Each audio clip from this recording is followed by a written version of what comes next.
Vamos lá, gente. Isaías, capítulo 40, do verso 28 até o 31. Eu vou ler na Nova Almeida atualizada. Isso vai ser o nosso ponto de partida e o trilho da nossa reflexão hoje. O texto sagrado diz assim: será que você não sabe, nem ouviu, que o eterno Deus, o Senhor, o Criador dos confins da terra, nem se cansa, nem se fatiga? A sabedoria dele é insondável. Ele fortalece o cansado e multiplica as forças ao que não tem nenhum vigor. Os jovens se cansam e se fatigam, e os moços de exaustos caem. Mas os que esperam no Senhor renovam as suas forças. Sobem com asas como águias. Correm e não se cansam. Caminham e não se fatigam. Eu vou pedir a gentileza de você repetir comigo a declaração do verso 29 e depois a do 31.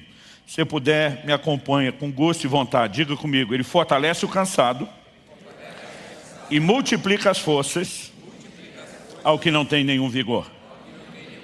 Agora o verso 31, diga: os que esperam no Senhor renovam as suas forças. Meu Deus, suplicamos que mais do que informação, o Senhor possa tocar as nossas vidas, que o sopro de vida do Teu Espírito Santo nos toque de uma forma especial. Que a Tua palavra, além de formação, produza não apenas a fé necessária, mas trabalhada e aplicada de forma personalizada pelo Teu Espírito, produza em nós correspondência. Nós oramos desde já agradecidos por aquilo que o Senhor fará, em nome do Senhor Jesus. Amém. Bom, o tema da minha mensagem hoje é renovando as forças. Eu quero chamar a sua atenção para o que não apenas é uma promessa de Deus, quando a Escritura diz: ele fortalece o cansado, multiplica as forças ao que não tem nenhum vigor. Quando a Bíblia diz que os que esperam no Senhor renovam as suas forças, como além de uma promessa, é a revelação do seu intento, do seu propósito, da sua vontade. Obviamente o texto está falando a respeito de algo sobrenatural. Quando a Bíblia fala que a força dos jovens chega ao fim, a ponto deles caírem de exaustão, mas os que esperam no Senhor renovam as suas forças, ao mencionar os jovens e aqueles de vocês que já como eu passaram aquela metade da vida, né, já não estão mais na fase da juventude, sabe a diferença de disposição física.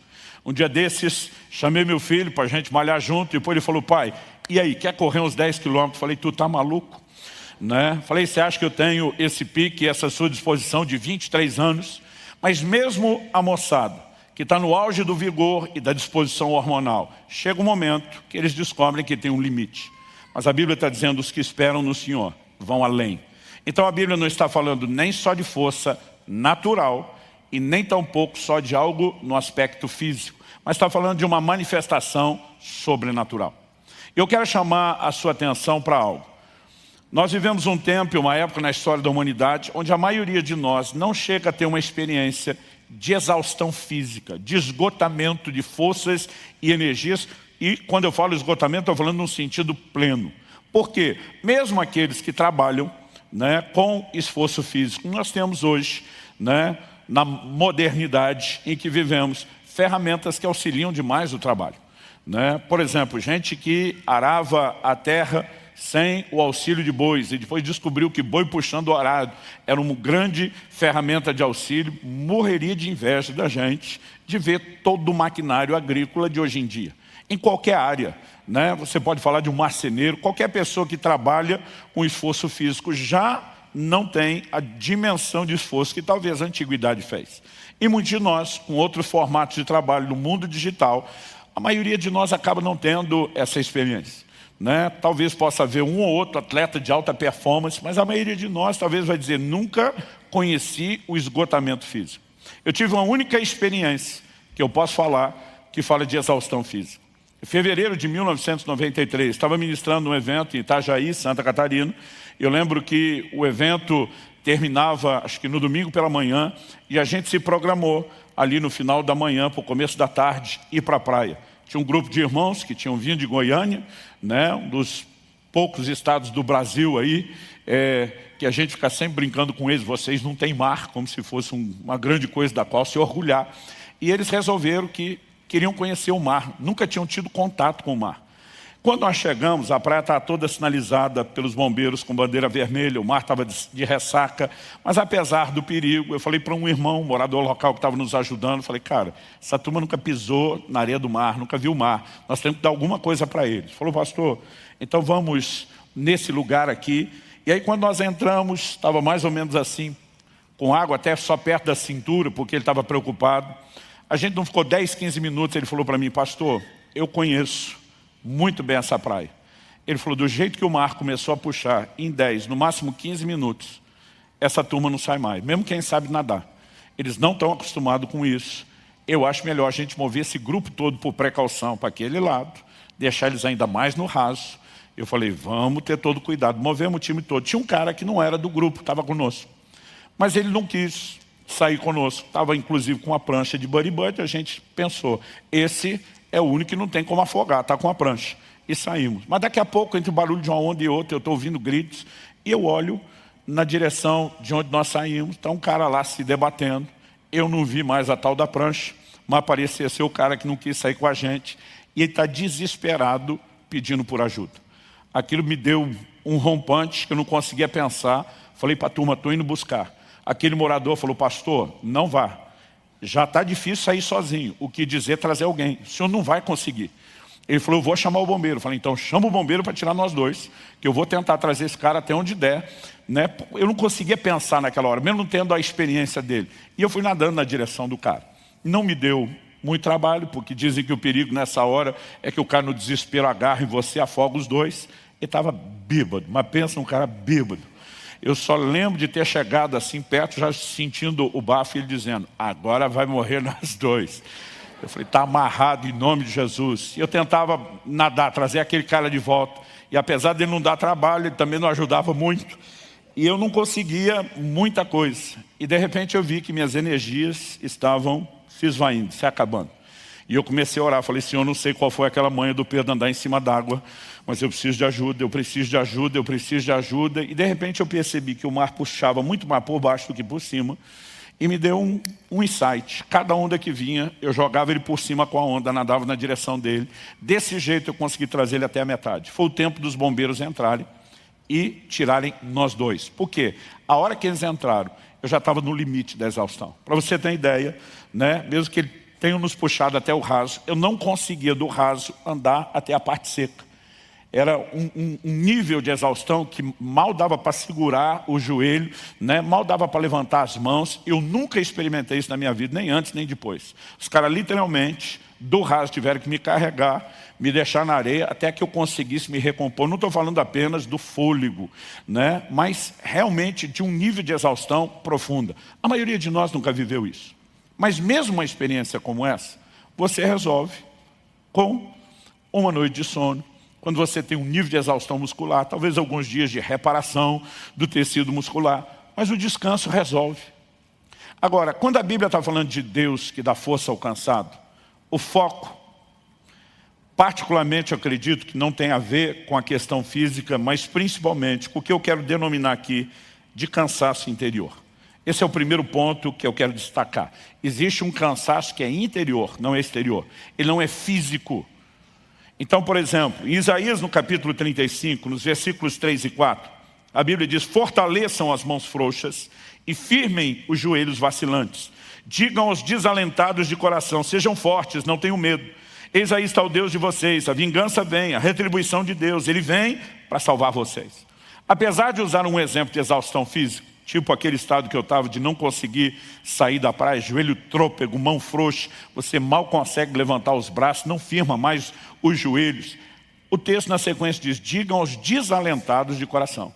Ou seja, ele usa o exemplo de exaustão física, mas para falar de um cansaço interior. Além do texto de Isaías, nós temos declarações como a do profeta Jeremias. Em Jeremias 31, 25, falando da parte de Deus, o profeta diz assim, porque satisfarei a alma cansada e saciarei toda a alma desfalecida. Ele fala de uma alma cansada e de uma alma desfalecida. Ou seja, o cansaço de alma, um desfalecimento interior é o que está em questão. Essa linguagem também é usada no Novo Testamento. Em Mateus 11, 28, Jesus diz, venham a mim, todos vocês estão cansados e sobrecarregados, e eu os aliviarei. Que cansaço é esse? No verso 29, o seguinte, Jesus diz, tomem sobre vocês o meu jugo e aprendam de mim, porque eu sou manso e humilde de coração, e vocês acharão descanso para a sua alma. E diz, vem a mim o cansado, e ele vai encontrar descanso para a sua alma. Então ele está falando de um cansaço de alma interior. Em Hebreus, no capítulo 12 e no versículo 3, a Bíblia diz assim, para que não vos fatigueis, desmaiando em vossa alma. Essa expressão, ou a palavra empregada no original grego, traduzida como fatigueis, é a palavra kamno, ela significa tornar-se ou estar exausto. Está falando assim de fadiga no mais profundo nível. E depois, quando ele diz desmaiando em vossa alma, a expressão traduzida desmaiando, eclu, significa estar enfraquecido até exaustão, tornar-se fraco, estar cansado. Era usado também no sentido metafórico para falar de desanimar ou perder a esperança. Então fala de pessoas que podem chegar a esse ponto, né, de uma profunda exaustão da alma, cansaço interior. Acredito que há muitas razões pela qual isso que às vezes eu e você chamamos de desânimo, de desmotivação, de abatimento, se manifeste. No contexto específico de Hebreus capítulo 12, que ele fala de não se fatigar desmaiando na alma, ele está falando da luta contra o pecado. Eu e você travamos batalhas com a nossa própria carnalidade. Mas nós olhamos outros desenhos nas Escrituras e podemos incluir, né, circunstâncias contra as quais estamos lutando e que geram desgaste. Mas nem sempre o cansaço tem a ver apenas com dificuldades que passamos, com coisas ruins que não aconteceram. Às vezes esse cansaço interior vem do fato de que as coisas boas que esperamos ainda não aconteceram. Mesmo que não seja necessariamente algo ruim acontecendo, a espera, o livro de Provérbios diz que a esperança adiada, ela entristece o coração. Eu brinco que o brasileiro, da maior parte dos povos do mundo, é o que mais tem a capacidade de se reinventar na virada do ano. Eu não sei o que a gente consegue resetar dentro da gente do dia 31 de dezembro para o dia 1º de janeiro, que a gente acende esperança e diz, esse ano vai. Não importa se no outro não foi. E aí você passa o ano pilhado, tal, mas o ano acaba e você diz, não foi de novo. Mas de repente, naquele culto de passagem do ano, alguma coisa acontece e a gente, mas esse vai. E aí não vai de novo, né? E depois no outro você diz, mas esse vai. Em algum momento, depois do 3º ou 4º ano, alguns de nós começamos a perder aquela empolgação da virada, porque é algo que o próprio manual do fabricante diz que acontece comigo e com você. A esperança adiada, ela entristece o coração. Mas o interessante é que a Bíblia não fala de um cansaço que vem só de coisas ruins, ou da falta da concretização de coisas boas, mas eu e você podemos nos cansar até mesmo com coisas que são extremamente positivas. Por exemplo, em Gálatas, no capítulo 6, no versículo 9, a Bíblia diz, e não nos cansemos de fazer o bem, porque no tempo certo faremos a colheita. Ele diz, se não desanimarmos. Então ele relaciona a ideia de cansar, de fazer o bem, com desânimo. Algo nos paralisa. Em algum momento você olha e diz, não sei se está dando resultado, se essa pessoa está recebendo como deveria, se está valendo a pena fazer o que eu faço.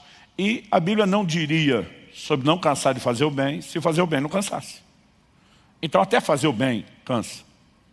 Um dia uma pessoa me perguntou, pastor, fazer o bem cansa? Eu falei, vou te dar duas respostas. A primeira indiscutível está lá na Bíblia. E eu citei Gálatas 6,9. Falei a segunda, a senhora é uma dona de casa dedicada à sua família, louvável por isso. Mas mesmo amando seu marido e seus filhos da forma como a senhora ama e dedica, eu lhe pergunto, cuidar deles todo dia não cansa? Ela disse, cansa. Falei, a senhora tem a sua resposta, na Bíblia e na prática. E quando esse cansaço se instala, seja lá qual for a razão pela qual ele veio, nós estamos aqui apenas especulando algumas coisas que talvez ajude você a mapear e localizar se você está lidando com a questão do cansaço interior ou não. Quando eu e você começamos a entrar nesse estado de cansaço, um dos termômetros onde isso aparece é na nossa vida de oração.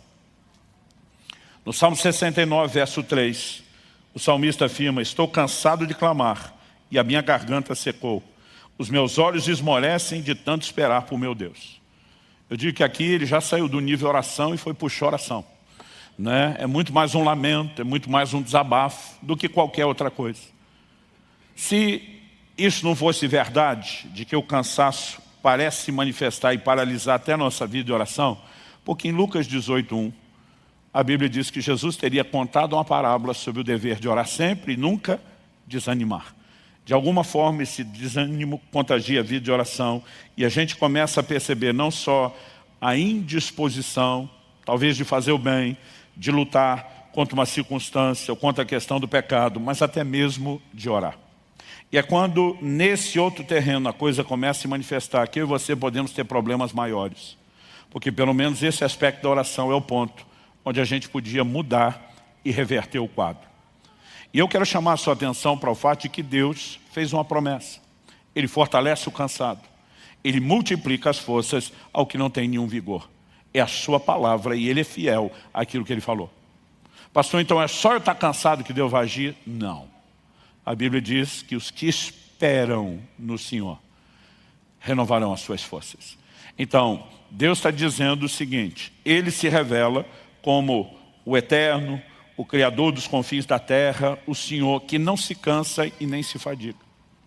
E esse Deus que não se cansa, que não conhece o que é cansaço, porque é um ser absoluto, completo, onipotente, Ele diz, eu quero usar o que eu tenho, que é essa força que nunca se cansa, para estender a você que não tem o que eu tenho, a força que te faz superar o seu cansaço, inclusive o seu interior. Mas de alguma forma esse posicionamento de esperar, de depender de Deus, é que pode nos conectar com uma provisão, repito, sobrenatural. Estou falando de algo que é maior do que mera motivação ou encorajamento emocional. E nós precisamos aprender a conectar com Deus. Quando experimentamos sua intervenção, e essa é a segunda coisa que eu vou destacar, a primeira foi enfatizar o cansaço interior, eu e você podemos viver dois níveis distintos de experiência com Deus, no que diz respeito à forma como Deus nos fortalece quando estamos cansados. A primeira delas, eu definiria como aquela quando o Senhor vem a nós. A segunda, eu definiria como aquela que nós temos que ir a Deus. E não importa a dinâmica, se o Senhor está vindo ao nosso encontro, se nós decidimos ir ao dele, são dois formatos reconhecidamente bíblicos, através do qual Deus se manifesta e intervém na nossa vida. Então me deixa dar tanto um exemplo bíblico como um exemplo pessoal que ilustre a aplicação da verdade bíblica sobre cada um dos dois. Em 2 Timóteo, no capítulo 4, e nos versículos 16 e 17, o apóstolo Paulo diz assim, na minha primeira defesa, ninguém foi a meu favor, todos me abandonaram. Outra tradução diz, ninguém esteve ao meu lado. A NVI diz, ninguém apareceu para me apoiar. E depois de dizer que todos o abandonaram, Paulo diz que isso não lhe seja posto na conta. Verso 17, mas o Senhor esteve ao meu lado e me revestiu de forças para que através de mim a pregação fosse plenamente cumprida e todos os gentios a ouvissem e fui libertado da boca do leão. Eu acho massa Paulo falar, e daí? Que essa turma com quem eu tinha uma expectativa, gente que me ama, que se importa, que eu contava que estivesse lá, não apareceu. Ele diz, o Senhor esteve ao meu lado e me revestiu de forças. Ou seja, esse posicionamento de Jesus estar ao lado, não é ele estava ao meu lado para fiscalizar, para ver como eu iria reagir. Ele estava ao meu lado para intervir. Ele estava ao meu lado para me revestir de forças. E eu e você podemos ter experiências onde o Senhor vem nos socorrer no momento de necessidade, onde Ele se coloca ao nosso lado, Ele vem a nós para nos comunicar forças.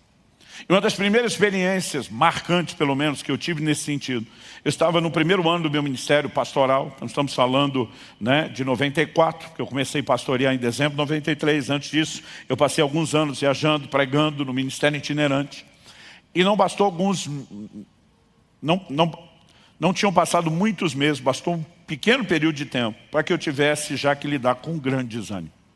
Foi uma somatória de circunstâncias, lutas e desafios pessoais, que envolvia inclusive o recentemente ter deixado a casa dos pais, morar no estado e num lugar longe, numa época que a comunicação era complicadíssima e dificílima, né? Some-se a isso outros problemas e crises que eu mesmo vim enfrentando, os desafios de um ministério pastoral que era diferente de quem vivia no itinerante, só de conferência de avivamento em conferência de avivamento, agora ajudar os crentes a lidar com os problemas, você ter a realidade do dia a dia, de gente que você investe e não corresponde, aquilo tudo foi somando. Eu lembro de uma manhã que eu acordei para lá de desanimado. Eu lembro que uma das primeiras coisas que eu falei para Deus quando acordei foi a seguinte, falei, a tua palavra diz que o Senhor está conosco todos os dias até a consumação do século. E eu sei que a tua palavra é que é a verdade e não o meu sentimento. Mas deixa eu ser honesto com o Senhor a respeito de como eu estou me sentindo. Já aprendi há muito tempo a ser honesto com Deus. Até porque mesmo que você não seja, Ele sabe como você está. Né? Então eu falei para Ele, a sensação que eu tenho é que o Senhor me jogou nessa cidade, trancou a porta por fora, engoliu a chave, se mandou e me largou aqui sozinho. E não tem nem como fugir daqui. E eu falei para Deus, o sentimento é de abandono. Falei, eu sei que isso não é verdade, mas eu não estou conseguindo alinhar a minha emoção com a verdade da palavra e quero ser honesto. Levantei, fui para uma reunião de oração que a gente tinha logo cedo. De lá comecei os atendimentos, né?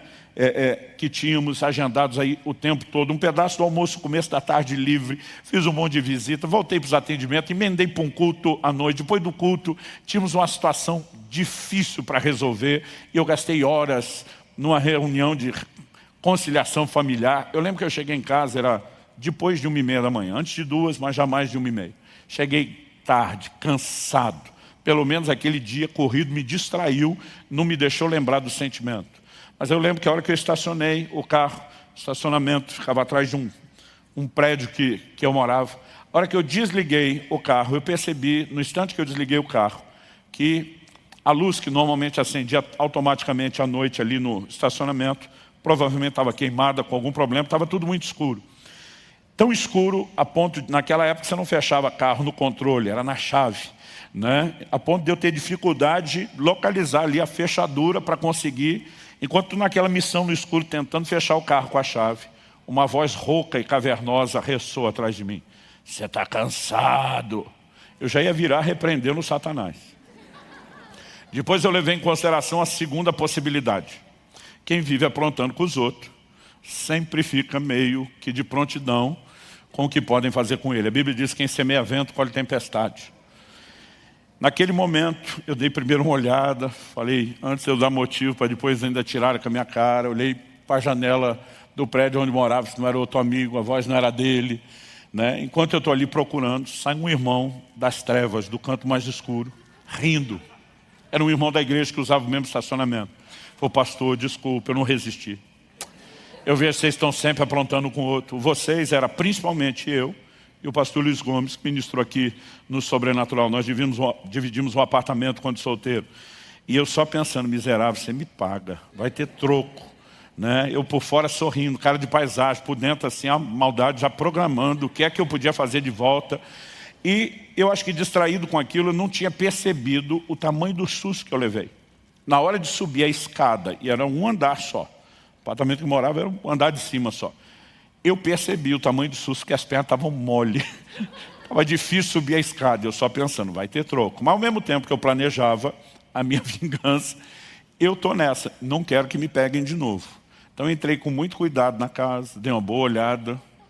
Né? Eu lembro que quando passei, vi a porta do quarto do Luiz fechado, pensei, já deve estar dormindo, mas por precaução, a hora que eu entrei, fechei a minha. Eu tinha um dispositivo de segurança, depois que eu trancava aquele quarto, ninguém entrava.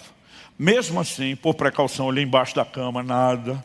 Abri o guarda-roupa, eu sei que você vai ficar tentando imaginar tudo que a gente aprontava um com o outro, coisa de moleque mesmo. Quando eu tinha certeza que não tinha mais ninguém para me dar um susto, fui para a cama dormir. E, gente, eu calculo que deve ter sido de 2 a 3 minutos só. Porque eu lembro que foi o tempo de eu deitar do lado direito, senti que não acomodou, virei de costa a nada, virei para o lado esquerdo, para o lado da parede. A hora que eu virei para o lado da parede, uma mão me pegou no ombro. Depois de toda aquela checagem, que não tem ninguém, sabendo que não tem ninguém como entrar. Aí alguém me perguntou outro dia, pastor, o senhor assustou? Falei, não, eu acho que não tinha mais adrenalina, tudo já tinha saído lá embaixo. Não tinha mais nem como assustar. Segundo, o toque não era hostil. Sabe tipo quando você encontra alguém que primeiro você dá uma batidinha no ombro, depois segura firme? O toque era gentil. E eu ouvi uma das vozes mais doces e belas da minha vida. E até hoje isso me emociona. A voz disse assim, você não está sozinho. E a hora que falou foi como se fosse um filme. Eu de manhã dizendo, o Senhor me largou nessa cidade, me abandonou, eu estou me sentindo sozinho. E naquele momento, eu não consigo te descrever o quão real era a presença do Senhor lá da cama. Tudo que eu conseguia era chorar, cheio do Espírito, orar em outras línguas. Eu fiquei com muito medo, não era um medo ruim, é difícil explicar isso, mas era um temor, era uma coisa boa, mas um temor de olhar. Né? Eu gastei um tempo ali chorando, eu sentia que aquela presença continuava ali, eu criei muita coragem para dar uma espiadinha, não via ninguém ao lado da cama, mas eu sentia aquela presença tão forte, e eu não consigo te descrever o quanto aquele toque me turbinou. Até hoje, tem dias quando começa a bater o cansaço, e eu lembro da experiência, a lembrança já me dá outro gás, parece que eu agarrei no trifásico. Você não está sozinho. Essa talvez seja uma das minhas versões na vida pessoal, para dizer o que Paulo falou. O Senhor esteve ao meu lado, Ele me fortaleceu. Eu tenho certeza que aquele dia não era nenhum anjo do lado da cama, era o Senhor que estava ali me tocando, ministrando. Muitas vezes Ele virá ao nosso encontro, Ele vai comunicar algo que não tem explicação. Né? Não estou falando de alguém que me motivou, eu recebi uma descarga, aquilo tocou meu corpo, tocou minha alma, tocou meu espírito. Eu fui revestido de Deus de uma maneira sobrenatural. Isso, embora tenha sido extraordinário, me gerou uma expectativa que eu diria desequilibrada. Por quê? A partir daquele dia eu imaginava, sempre que estiver precisando, o gás vai vir desse jeito. Mas nunca rolou outra dessa. Na verdade, não demorou muito tempo para eu descobrir que esse não é o único formato de Deus nos fortalecer. Há momentos onde Ele vem a nós. Há momentos onde Ele espera que nós possamos ir a Ele. Em 1 Samuel, no capítulo 30, eu vou dar outro exemplo bíblico e depois, de novo, quero compartilhar um exemplo pessoal que ilustre a aplicação. 1 Samuel, capítulo 30, a Bíblia diz que Davi e os seus homens chegam em Ziclag, cidade dos filisteus, onde eles haviam se estabelecido enquanto fugiam de Saul. E a Bíblia diz que ao chegarem, descobriram a cidade destruída, queimada pelos amalequitas, descobriram que mulheres e crianças tinham sido levadas cativos junto com todo o gado. A Bíblia diz que Davi e os seus homens, verso 4 diz assim, então Davi e o povo que estava com ele ergueram a voz e choraram, até não terem mais forças para chorar. Aqui, gente, não é que eles não tinham força para reagir, eles não tinham força para continuar chorando. Você consegue imaginar o nível de abatimento dessa turma? E a situação que parecia não poder piorar, deu sinais de que pioraria. Anos atrás eu ouvi uma frase que nunca saiu da minha cabeça. Foi uma pessoa dizendo, quando eu achei que tinha chegado no fundo do poço, descobri que o fundo do poço tinha porão, dava para piorar. O verso 6 diz assim, Davi ficou muito angustiado, não só pelo que aconteceu, a Bíblia diz, pois o povo falava de apedrejá-lo, porque todos estavam amargurados, cada um por causa de seus filhos e suas filhas. O texto diz assim, mas Davi se reanimou no Senhor seu Deus. A NVI traduziu, Davi, porém, fortaleceu-se no Senhor seu Deus. No momento em que não tinha força nem para chorar, a Bíblia não fala do Senhor se colocando ao lado de Davi, como fez com Paulo. Mas Davi naquele momento disse, se eu não correr para Deus, o que já está feio vai piorar. E a Bíblia diz que ele toma uma decisão, ele se fortaleceu no Senhor seu Deus. Ele não apenas encontra forças para lutar, a história mostra que ele consegue animar os seus homens, eles saem no encalço dos amalequitas, não apenas numa missão de vingança, eles resgatam tudo e todos que se perderam. A história termina com uma intervenção de Deus, mas foi necessário alguém decidir ir ao encontro do Senhor e dizer, eu vou encontrar forças para lutar. E essa segunda forma de Deus agir, a experiência que para mim ficou mais clara, em termos da didática, do aprendizado, né, de que não só ela é importante, mas é um dos formatos que Deus usa, aconteceu no parto do Israel, nosso primeiro filho. Um tempo antes, um dia eu estava orando e o Espírito Santo falou comigo, né, ora e jejua, você vai experimentar uma grande batalha na hora do parto. Eu quando falo sobre jejum, principalmente, eu conto sobre isso. Eu passei 6 dias em jejum, orando, intercedendo pelo meu filho. E eu só encerrei o jejum quando eu tive um testemunho interior de vitória. Aquela sensação, essa batalha está ganha, essa batalha foi vencida. Mas Deus não me disse, ore e jejua para não ter a guerra na hora do parto. Ele diz, ore e jejua porque você vai ter a guerra. E quando veio aquele testemunho de venci, eu não entendi que quando a guerra chegasse ela estava ganha. Eu só entendi, não vai ter mais. Mas no dia do parto, ouvi a tal da complicação. Palavra dos próprios médicos estavam lá, meu filho só sobreviveu por um milagre. Mas naquele momento, e quando eu cheguei para a hora do parto com a Kelly, ela estava com um quadro de hemorragia assustador. Só enquanto ela entrou no quarto, eu ajudei, né, ela ir para o banheiro, colocar as roupas, porque já iria para o cirúrgico. Nessa saída da troca de roupa, era tanto sangue no chão. Eu lembro quando o médico entrou, ele olhou e falou, de quem é esse sangue todo? Eu falei, é dela. Tipo, não fui eu. E ele passou a mão no telefone, eu estava assustado, mas eu estou pensando, eu não tenho experiência. Mas ele era um dos médicos experientes da cidade, né? Um grande obstetra. Quando ele viu aquilo, ele passou a mão no telefone na hora, e disse, reúne a equipe inteira agora no cirúrgico. Eu lembro dele falando assim, emergência emergencial. E quando ele enfatizou que é emergência, era emergencial. Eu pensei, se ele está assustado, eu acho que eu devia estar mais. Eu tive que ajudar a botar aquele na maca, levá-la para o cirúrgico, né? E eles me pediram para esperar do lado de fora, porque eu tinha combinado que eu assistiria o parto, embora a maioria dos maridos não assista o parto. Ele fica de costas para a cena do crime, e a mulher, além de dar luz à criança, tem que ficar consolando o marido. Vai dar tudo certo, meu amor, vai dar tudo certo. Porque os homens são dessa fibra enorme nessa hora. Mas naquele dia, e ele falou, aguarda lá, você só entra a hora que estiver tudo pronto aqui, finalmente nós vamos te chamar. E eu lembro que do lado de fora, eu nunca senti um desânimo e um abatimento tão grande. É quase como se eu acreditasse que eu tinha perdido a batalha. É quase como se eu entendesse, não, se isso aconteceu, eu não garanti nenhum resultado. Em vez de entender que naquele dia eu não evitei, mas eu ganhei a batalha, um desânimo se instalou que eu não consigo te definir. E foi naquele momento que eu estava esperando que alguma mão me tocasse no ombro. Que talvez pelo menos um anjo viesse do céu, fazer um cafuné na minha cabeça, vai dar tudo certo, gordinho, fica firme aí. Né? Nada disso rolou. A sensação que eu tinha é que Deus não estava por perto, que Ele não veio ao meu encontro. Mas naquele momento, de alguma forma, eu senti o próprio Deus me provocando. Que a semelhança de Davi, eu tinha que me fortalecer em Deus. E eu fiz uma escolha, eu vou entrar nesse lugar. Eu vou buscar essas forças. E eu fui turbinado de uma forma sobrenatural. Eu não apenas consegui romper aquela apatia interior, algo acendeu dentro de mim quando eu tive aquele posicionamento de fé. Eu enlouqueci, eu tive um surto de fé. Foi uma coisa assim, além da minha capacidade de explicação. E ali eu me levantei, eu comecei a declarar a palavra de Deus, eu comecei a profetizar o milagre, a intervenção que aconteceria. Quando finalmente eles me chamaram para o centro cirúrgico, não foi minha mulher que teve segurado na minha mão e dizer, vai dar tudo certo. Eu entrei, segurei a mão dela, olhei bem no olho dela, falei para ela, falei, Kelly, presta atenção, vai dar tudo certo. Ela falou, eu sei. Falei, você acha que sabe? Quem sabe sou eu. E se você sabe, você não sabe o tanto que eu sei. Vai dar tudo certo, o Senhor está conosco. Eu virei um leão. E depois, quando simplesmente todo mundo estava dizendo, o milagre aconteceu, a sensação depois, não antes, era, eu sabia. Adiante daquele posicionamento era, cadê você, Deus? Aonde o Senhor foi parar?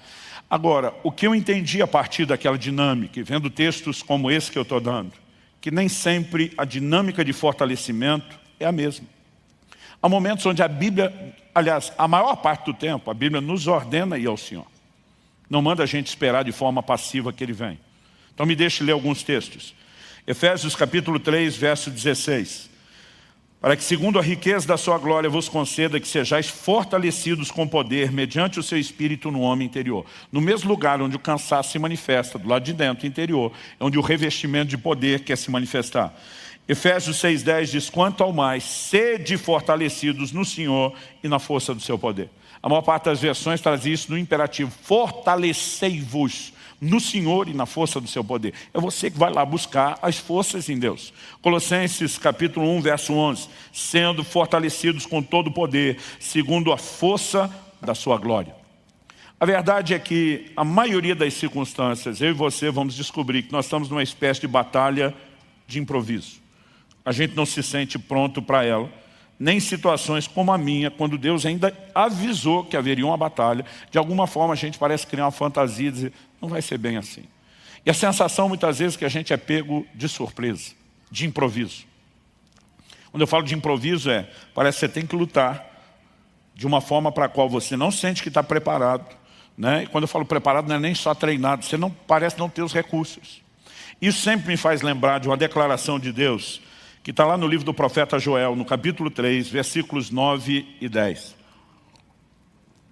Deus diz: proclamem isso entre as nações, declarem guerra santa e convoquem os valentes. A palavra valente aqui não é só um corajoso, está falando de um guerreiro, de alguém que se dispõe à luta, né? Nós sabemos pelo contexto, o texto diz assim, que todos os homens de guerra se apresentem e se preparem. Transformem suas lâminas de arado em espadas e as suas foices em lanças.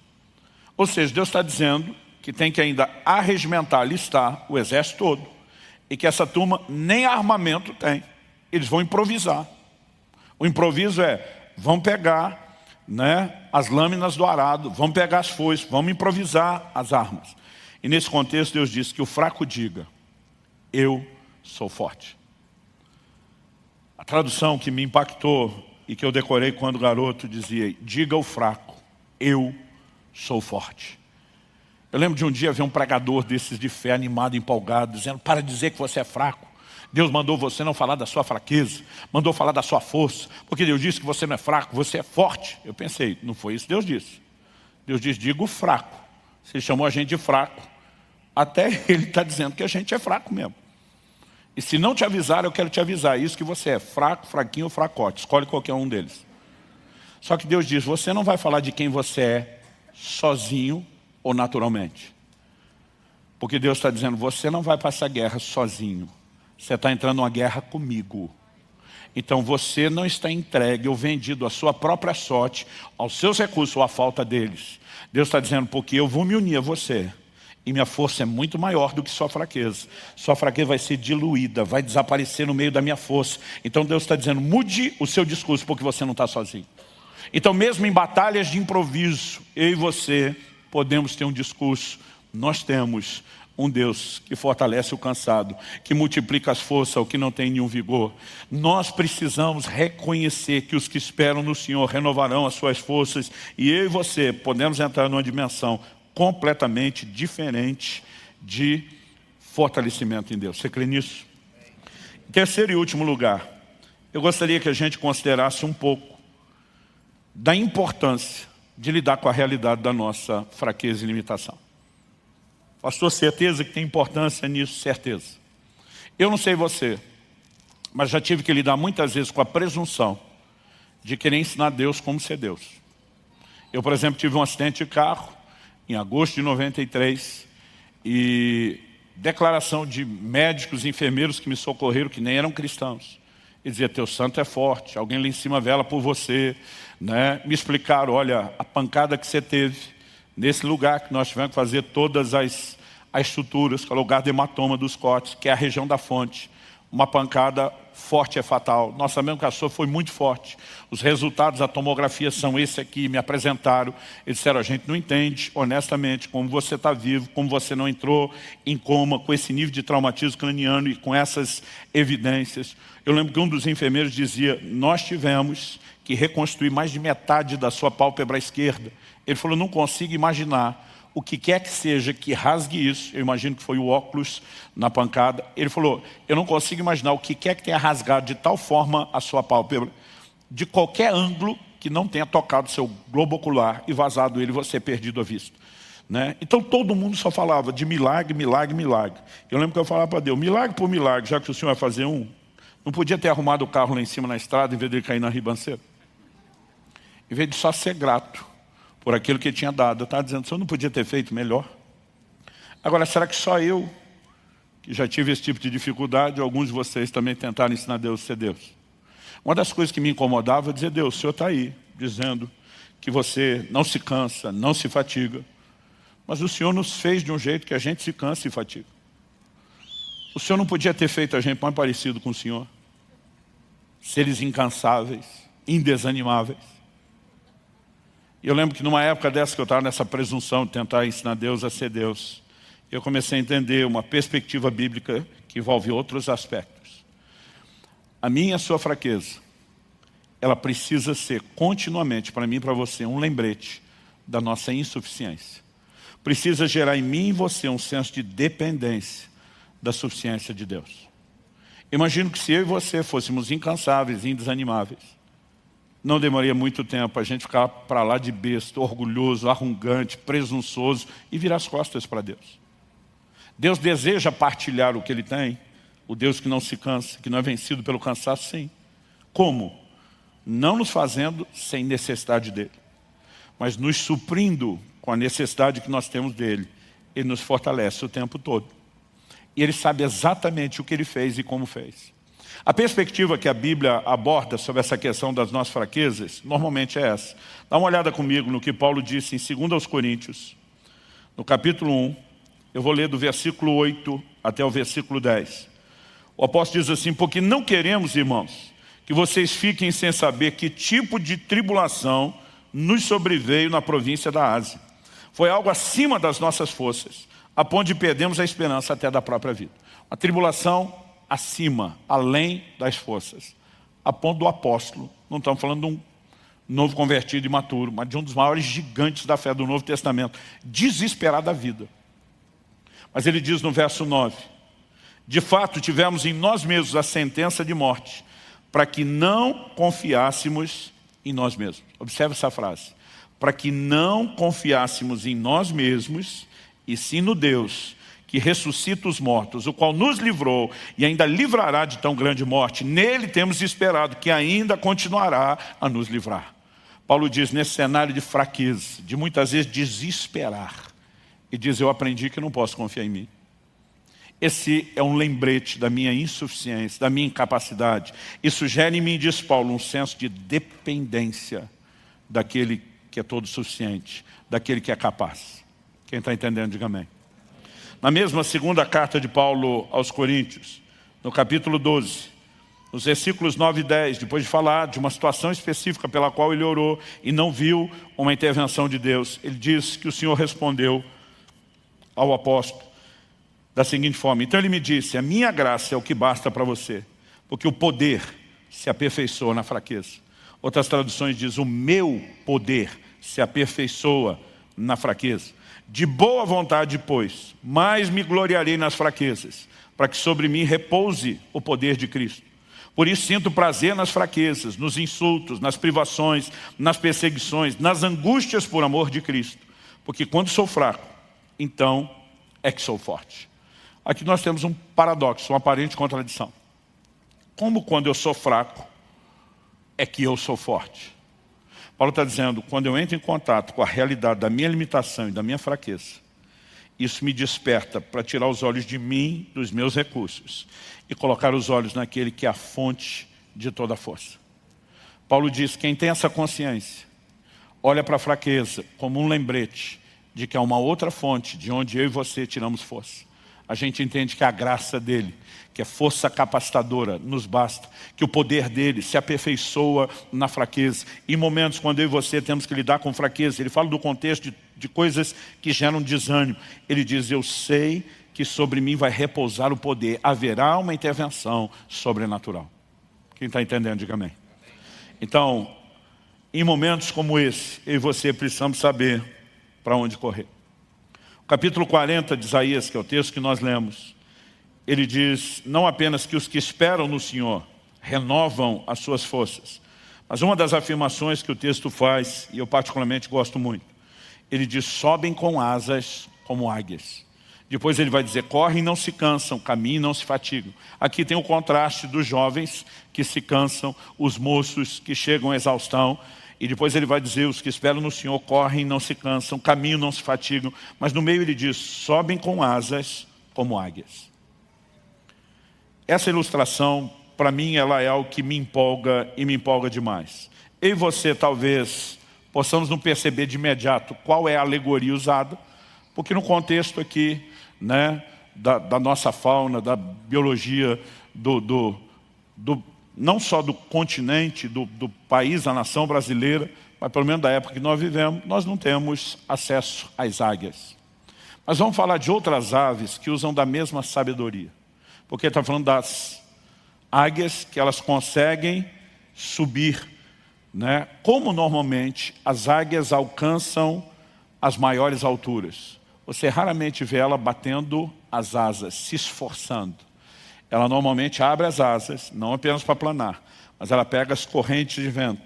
Essa é a razão pela qual muitas vezes essas aves estão subindo, rodando em ciclos, porque elas pegam o lugar da corrente ascendente e elas usam uma força que não é delas para alçarem maiores alturas. Mas no contexto aqui do Brasil, a gente pode trocar a águia pelo urubu. Eu não sei porque todo mundo ri, o pobre do urubu nem de longe tem a mesma moral que a águia. Mas o princípio é o mesmo. Normalmente você vê aqueles urubus rodando, eles não estão apenas circulando, e normalmente o movimento circular não é descendente, é ascendente. Eles estão pegando as correntes de ar para lá de cima, está procurando o que é que vão comer, mas eles se aproveitam da força do vento para não alçarem as alturas na sua própria força. A Bíblia diz que quando Deus renova a minha e as suas forças, eu e você também seremos alçados não pelo nosso esforço, mas não também por um vento natural. Eu creio que isso é uma alegoria do vento do Espírito, do sopro, da manifestação do poder de Deus que nos move e nos leva a um lugar onde eu e você não chegaríamos com a nossa própria força. Hebreus 11:34 fala de alguns que da fraqueza tiraram forças. E quando ele diz que pela fé eles da fraqueza tiraram força, não está dizendo que a fonte de força é a fraqueza. A fé fez com que eles conectassem a fonte de força que é Deus. E num contexto de fraqueza, eles conseguiram ter um lembrete. Essa fraqueza só testemunha nossa insuficiência. Nós temos que correr para aquele que é suficiente para Deus. E pela fé eles acessaram os recursos daquele que dá força ao cansado e multiplica as forças ao que não tem nenhum vigor. Quando eu e você esperamos no Senhor, e essa ideia de esperar fala de um posicionamento de confiança e também de dependência, eu e você podemos acessar forças sobrenaturais. Quem está entendendo, diga amém. Então, para concluir, quando reconhecemos que são os que esperam no Senhor, que renovam as suas forças, precisamos entender como essa dependência em termos práticos funciona. A Bíblia fala de alguns usando fé, mas como exatamente isso funciona? Eu tenho entendido que uma das coisas que eu e você precisamos é crer em Deus a despeito das circunstâncias. A Bíblia fala que quando a vida dos dois, daquele casal, começou a desmoronar em todas as áreas, a mulher de Jó tem um comportamento e Jó tem outro completamente diferente. Tem gente que culpa as circunstâncias por aquilo que ele está vivendo. Mas a verdade é que diante das mesmas circunstâncias, pessoas que vivem exatamente no mesmo contexto podem ter reações muito diferentes. Um exemplo que frequentemente eu dou é que há duas formas de se lidar com a resistência do vento. Um avião usa a resistência do vento para alçar voo, para se projetar. Um carro de corrida usa a resistência do voo não com asa para subir, mas com aerofólio para colar no chão. É a mesma resistência que eles vão enfrentar quando estiver se locomovendo em grande velocidade, que vai ser administrada de forma diferente. Uns a usam para ficar colado no chão, outros a usam para subir. Enquanto a mulher de Jó decidiu ficar colado no chão e age de forma natural, dizendo para o seu marido, amaldiçoe seu Deus e morre. Qual foi a atitude de Jó? Jó 19:25, ele afirma, eu sei que o meu Redentor vive e que ele há de se levantar sobre a terra. Ele está olhando para aquelas circunstâncias terríveis, ele está dizendo, meu Deus não é definido pelo que eu enfrento. Eu não vou reagir apenas emocionalmente ao que eu estou sentindo diante disso. Eu vou crer em Deus, eu vou acessar os recursos divinos. E a história de Jó é mudada pelo seu posicionamento de fé. Porque se eu visse o conselho da mulher, para quem ele falou, você fala como uma louca, ele teria liquidado e acabado com tudo de vez. Eu e você precisamos aprender como reagir. Em momentos difíceis, nós vamos ter que acessar Deus. Seja um posicionamento de fé, seja usar os meios que nos conectam com a presença dEle. A Bíblia diz em Atos, no capítulo 16, que Paulo e Silas foram presos, passaram por um julgamento sumário, injusto, foram açoitados, estavam com os pés pendurados no tronco, ninguém tratou as feridas. A maioria dos crentes já estaria, no mínimo, murmurando, reclamando e falando para Deus de abandono. A Bíblia diz que lá pela meia-noite, esses dois não dormiam, não deixavam ninguém dormir. A Bíblia diz que eles oravam e cantavam louvores. Eu não sei exatamente qual foi essa dinâmica, mas eu fico tentando imaginar, uma vez que Tiago 5,13 dá uma instrução prática para os crentes aqui dos primeiros dias. Tiago diz assim, se alguém está aflito, ore. Se alguém de vocês está contente, cante louvores. Imagina Paulo e Silas conversando, e Paulo fala para Silas, estamos na prova. Silas diz, pois é. Ele diz, a aflição está pesada. Outro diz, verdade. Ele diz, bora orar, que é isso que um aflito tem que fazer. Porque se a gente ficar alimentando a fraqueza, é ela que se fortalece. É estranho dizer que a fraqueza se fortalece. Mas se a gente se fortalecer e se alimentar daquele que nos dá força, o caminho é diferente. Eu imagino que os dois começaram a orar. Mas em algum momento, imagina um falando para o outro, mas nós não estamos só aflitos, nós também estamos felizes. O outro diz, é verdade, Deus está conosco mesmo nesse momento difícil. Nós ainda temos o privilégio de estar vivendo isso por causa do Evangelho. Bora adorar também, bora adorar também. Eu vi um pastor uma vez apresentar a teoria, eu ri muito, sabia que ele estava brincando, mas isso me fez lidar com a coisa de uma forma mais divertida. Ele disse que quando os dois começaram a cantar, isso explica porque houve o terremoto naquela cadeia. Porque a Bíblia diz que os céus são o trono do Senhor, mas que a terra é o estrado dos seus pés. Ele diz que à medida que aquele louvor foi subindo, Deus foi entrando no ritmo da música e começou a bater o pezinho dele. E à medida que ele foi batendo o pezinho no compasso da música, o pezinho ou pezão dele, que a terra é o estrado dos seus pés, começou a produzir aquele terremoto. A gente se divertiu com a brincadeira, mas a verdade é que quando eu e você decidimos nos conectar em Deus, e oração, adoração, toda a devoção ainda são meios para isso, nós podemos mudar completamente as circunstâncias. Podemos experimentar intervenções da parte de Deus. Quem está entendendo, diga amém. Mas algo que eu sempre digo para quem está vivendo um momento de cansaço, aprenda a receber, não só diretamente de Deus quando Ele te toca, não só diretamente de Deus quando você foi a Ele, como Paulo e Silas foram, mas muitas vezes, o mesmo Paulo vai falar de uma força e um socorro que Deus manifestou através de pessoas. E a gente precisa saber receber de Deus através de outros.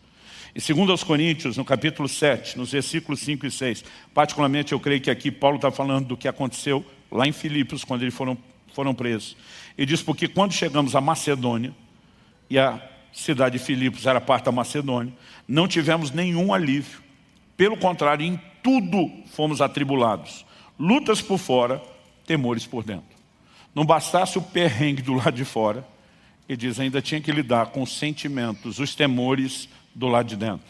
Mas ele diz assim, porém Deus, que consola os abatidos. Diga comigo, Deus, que consola os abatidos. Então Paulo diz, porém Deus, aí ele lembra uma característica de Deus, que consola os abatidos, nos consolou com a vinda de Tito. Quantas vezes na minha caminhada eu tive momentos de encontrar mensageiros de Deus, não demorava para reconhecer. Não apenas porque às vezes algum desses vinha e tocava o dedo na ferida, no ponto que eu não tinha conversado, mas o que liberava da parte de Deus não era mera palavra de ânimo ou encorajamento, era aquele tipo de conversa que comunicava uma graça sobrenatural, havia um fortalecimento, um encorajamento. Eu não sei você, mas tem hora, não é só quando eu estou ouvindo uma pregação, tem hora que eu estou conversando com alguém e alguma coisa começa a acontecer dentro de mim, e a vontade que eu tenho de dizer, eu vou voar. Eu vou voar. Algum negócio acende, parece eletrificar a fé dentro de mim, né? Agora, há momentos onde Deus vai enviar alguém para nos abençoar. Mas você já parou para pensar, e muitos de nós já tivemos essa experiência, você já parou para pensar que em outros momentos, Deus quer usar você para fortalecer a outras pessoas? Isaías capítulo 50, verso 4, fala dessa outra dinâmica. Ele diz, o Senhor Deus me deu uma língua erudita, para que eu saiba dizer boa palavra ao cansado. Boa palavra não é apenas uma boa explicação, não é só um bom conselho, não é só uma boa dose de encorajamento. É quando eu e você carregamos algo que não é nosso, é sobrenatural, comunica vida da parte de Deus. E eu quero que você possa pensar que a razão pela qual você está ouvindo isso hoje é que talvez você chegou aqui cansado e você está precisando renovar suas forças. Mas talvez Deus esteja te abastecendo para que você leve algo para outras pessoas que estão cansadas. E as duas opções podem ser parte do propósito que Deus tem para você. Eu queria que você ficasse em pé para parecer que está acabando.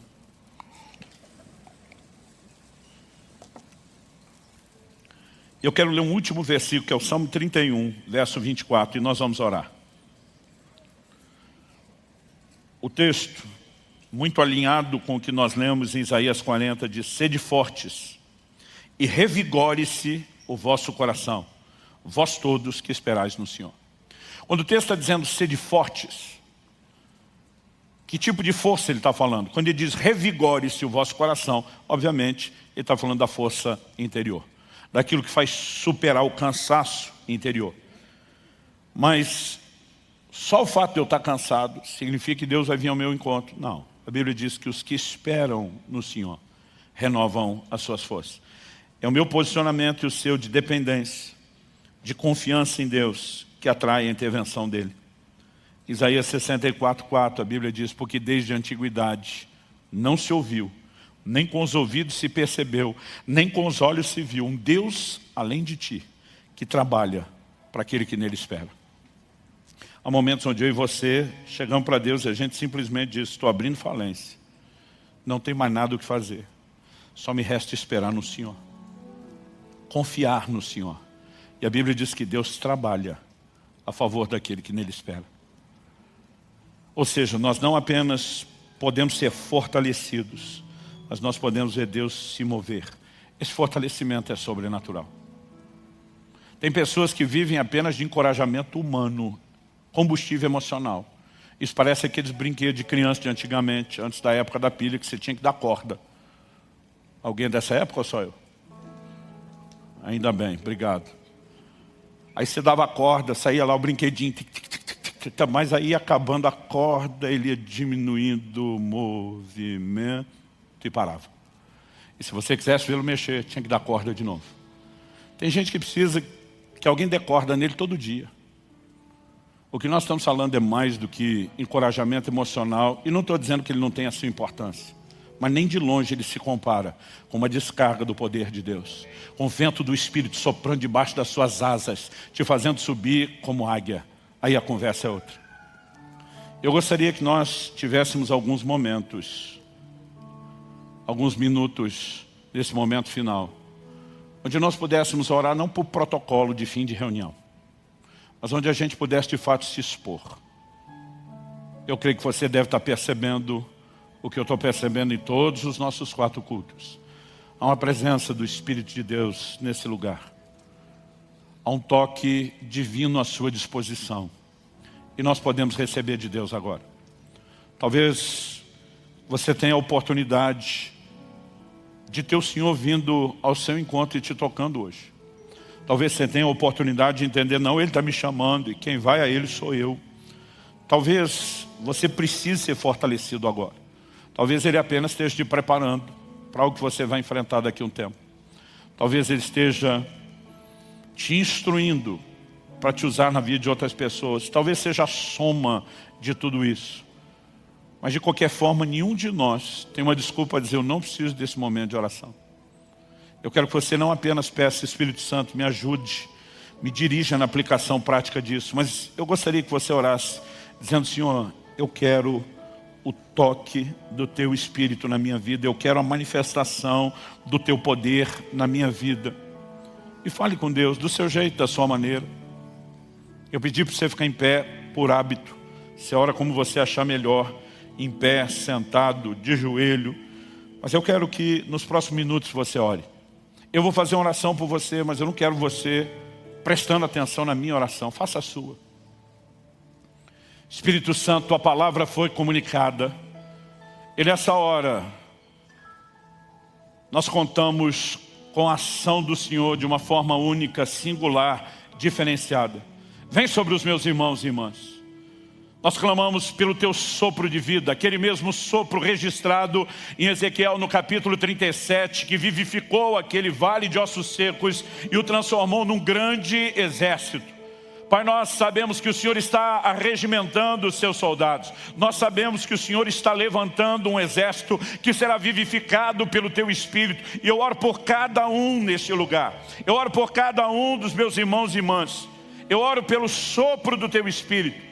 Que essas correntes de ar que no natural fazem com que a águia suba às alturas, que isso tenha o seu paralelo no sopro do Espírito, nos levando, ó Deus, a um lugar onde pelas nossas forças não chegaríamos.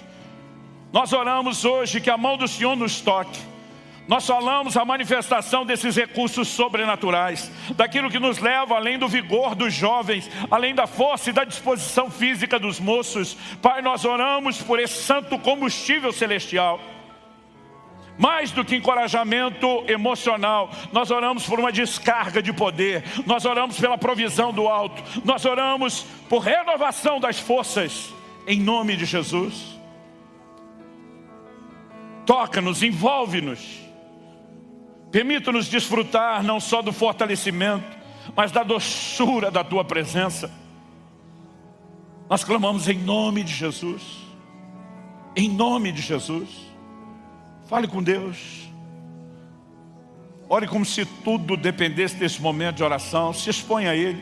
Talvez seja um bom momento de ser honesto e falar do seu cansaço, da dor, do desânimo, da necessidade de ajuda de Deus. Talvez o Espírito Santo te faça lembrar de alguém que nem está aqui e que Ele queira que você se levante como intercessor por essa pessoa.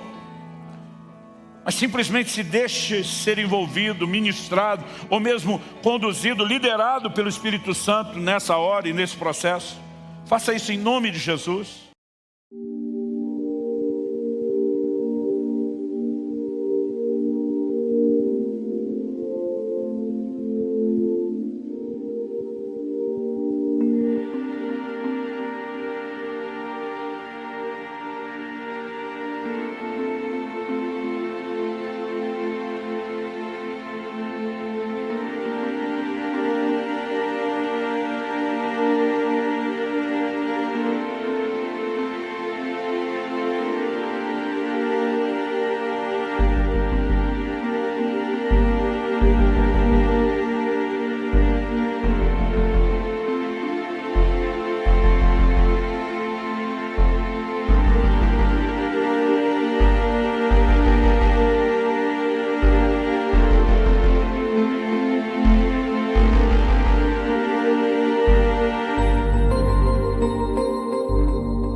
Snowflakes dance in silver light, like whispers in a song. Through the window, frosty panes, a quiet glow remains. Echoes of a soft refrain, where only silence reigns. But in the cold and lonely dark, a sound begins to play, a melody that sparks the night and sweeps the cold away. Oh, the sound of winter's serenade, a symphony so sweet. 6 strings of love and dreams conveyed where hearts and coldest meet. Every note a star above, in the sky so deep and wide. The song of winter's tender love, in the night we confide.